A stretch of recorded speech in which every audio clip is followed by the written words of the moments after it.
Brought to you by ExpressCare Health and Skin Center. Get in, get out, get better. Hafide, and welcome back to our Healthy Living edition of KUAM News Extra. Once again, please welcome Dr. Jitka Lom from ExpressCare. Tonight's topic, we are talking about hair loss. My first question, what are primary causes of hair loss in individuals, and why does it seem more common in men than in women? Well, the primary causes are genetic and hereditary. As a part of the aging process, we will lose our hair.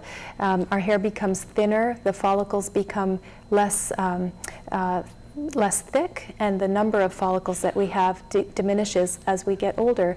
Some of the other things that can contribute, though, are our nutrition, how well we're leading our lives in other areas, whether we're getting enough exercise and good circulation to our body, and nutritional deficiencies such as iron deficiency or B vitamin deficiencies can play a role, but in general it's a factor of aging.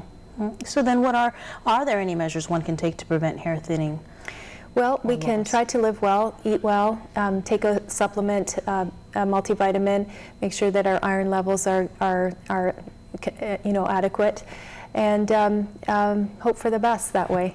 What types of treatments or procedures do you recommend for those who are balding?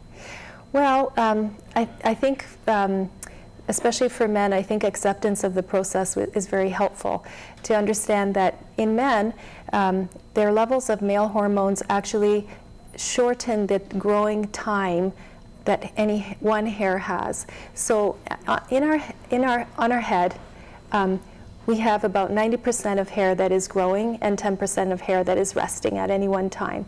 And in men, the male hormones accelerate the number of hairs that are resting at any time and diminish the number of hairs that are growing at any one time. So you end up with a sort of a faster turnover, and over the years, as that process goes on, they will thin much more quickly than women will. What about, how can you identify if your hair loss is attributed to the result of aging, or if it's something more serious like the condition of alopecia? Well, alopecia is a skin condition where people will lose patches of hair. In aging-related hair loss, the hair pattern will be losing it first at the temples here and on the top of the head.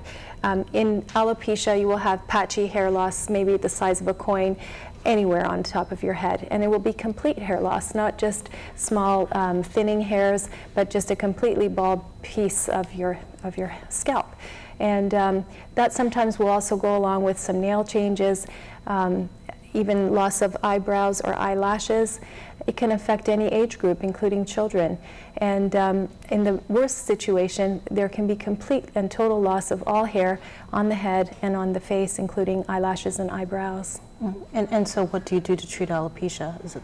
Well, if it's in the early stages, we can try to reverse this autoimmune process. Autoimmune means that the body is attacking itself for some reason.